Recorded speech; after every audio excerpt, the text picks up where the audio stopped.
ओ ह्रीं अरहं इडमो जिनाड़म। मति ज्ञान की चर्चा पूर्ण हुई।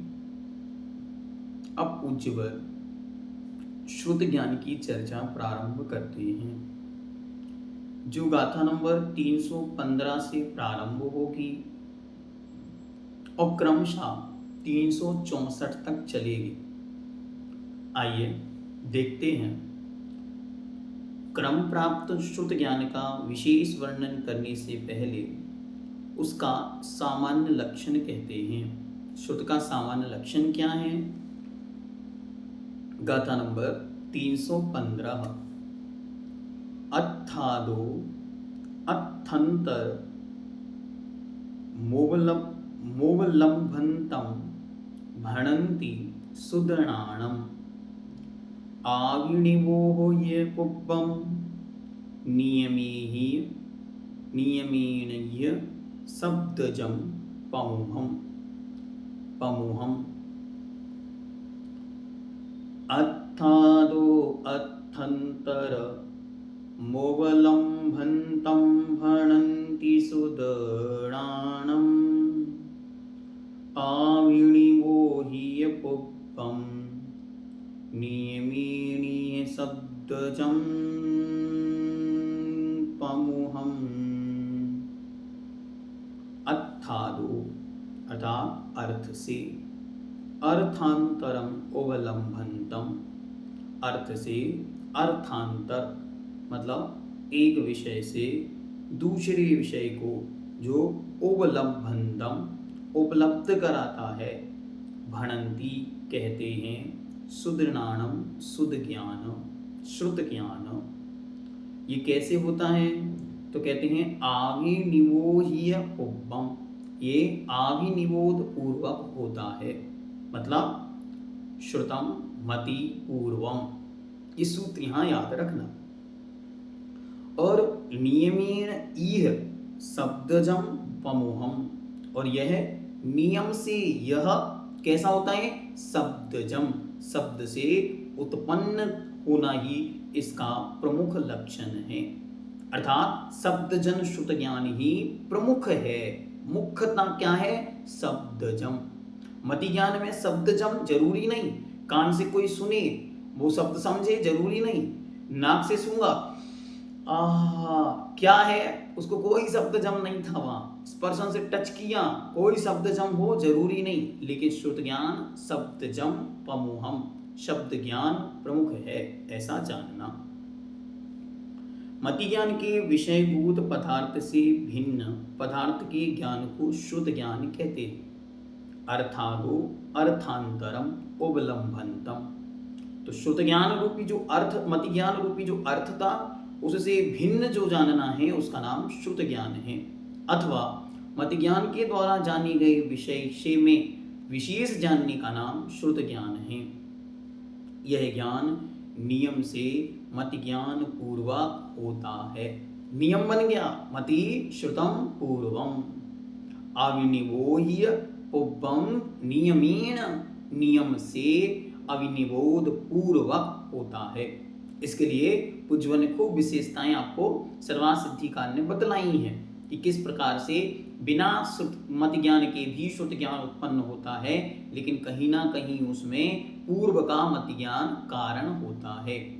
शुद्ध ज्ञान से भी शुद्ध ज्ञान उत्पन्न हो जाएगा, लेकिन उस शुद्ध ज्ञान के लिए भी कहीं ना कहीं मति ज्ञान ही कारण है। इसको ध्यान में रखना।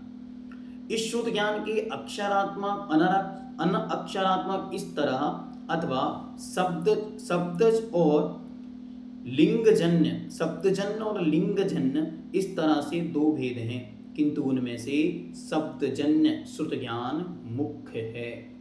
तो शब्दजन्य जो है वह मुख्य है, ऐसा जानना। भावार्थ, मति ज्ञान के द्वारा जाने हुए पदार्थ का अवलंबन लेकर किंतु उससे भिन्न ही अर्थ को शुद्ध ज्ञान विषय किया करता है। अतएव यह नियम है कि मति ज्ञान पूर्वक ही शुद्ध ज्ञान हुआ करता है। मति ज्ञान के विषय का अवलंबन लिए बिना शुद्ध ज्ञान उत्पन्न नहीं हुआ करता। यद्यपि उसका मूल कारण शुद्ध ज्ञानावरण कर्म का क्षयोक्षम है, फिर भी उसको मत ज्ञान के विषय का आलंबन चाहिए। शुद्ध ज्ञान के यद्यपि अक्षरात्मक और अनअक्षरात्मक अथवा शब्दज और लिंगज इस तरह दो भेद हैं, किंतु अक्षरात्मक शब्दजन शुद्ध ज्ञान ही प्रमुख माना गया है, क्योंकि प्रथम तो निरुक्ति अर्थ करने पर उसके विषय में शब्द प्रधानता स्वयं व्यक्त हो जाती है। कैसे हो जाती? तो श्रुत शब्द का अर्थ होता है सुनना या सुना हुआ, तो शब्द ही सुना हुआ, तो शब्दज ये प्रमुखता आ जाती।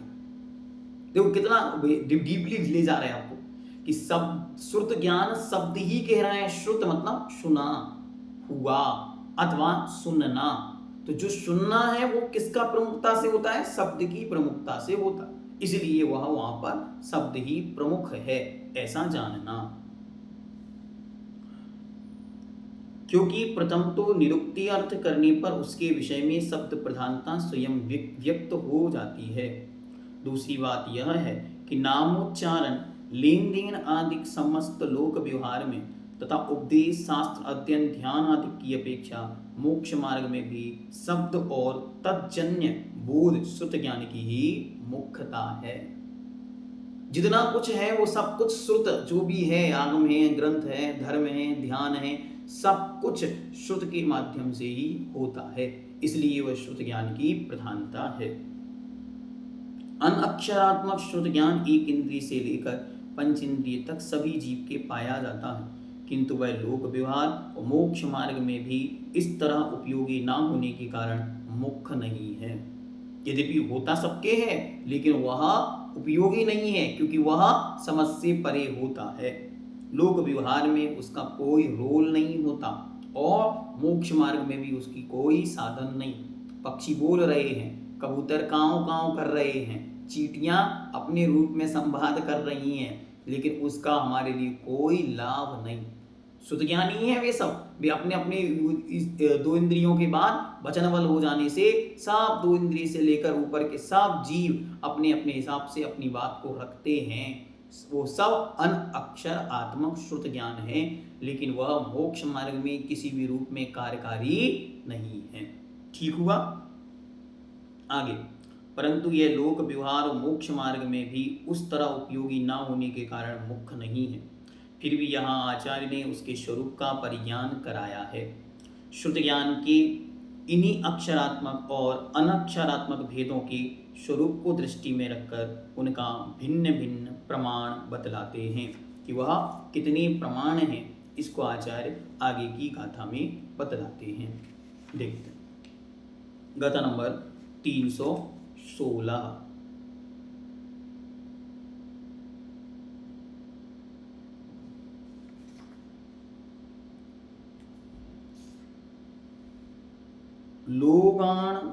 लोगाणमसंख्यमिदा अणक्षरप्ये हवन्ति छट्ठाणा बेरूवछट्टवग्गपमाणं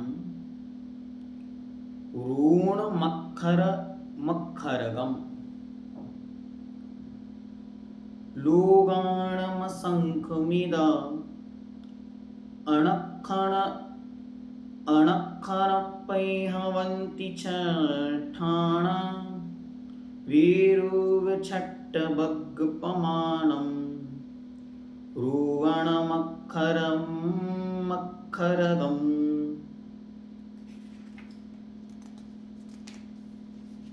अब कहते हैं कि सट वृद्धि रूप, जो 6 प्रकार की वृद्धि और हानि हम लोगों ने पूर्व में अच्छी तरह से देखी है, उसी को प्रमुखता से लेकर अनंत भाग वृद्धि, असंख्यात भाग वृद्धि, संख्यात भाग वृद्धि, संख्यात गुण वृद्धि, संख्यात गुण वृद्धि, अनंत गुण वृद्धि, इन 6 पतित स्थान वृद्धि की अपेक्षा से पर्याय समावेश रूप अनक्षरात्मक श्रुत ज्ञान के सबसे जघन्य स्थान से लेकर उत्कृष्ट स्थान पर्यंत असंख्यात लोक प्रमाण भेद होते हैं।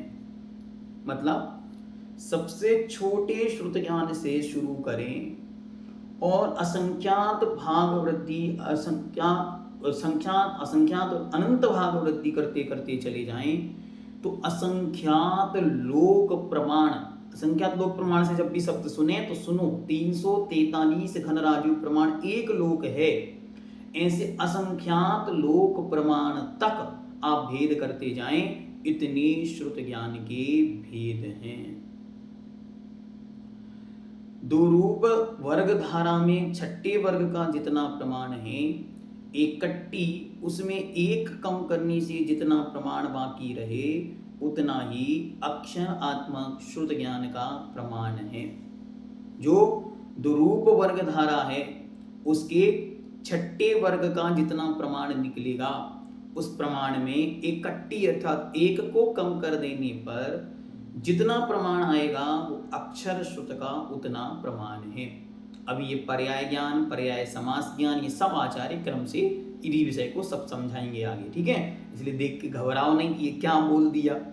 पर्याय का ज्ञान मतलब उस पर्याय में जो सबसे छोटा ज्ञान होता है उसको पर्याय ज्ञान कहते हैं। अभी आगे इन सब का विस्तार आचार्य स्वयं करेंगे।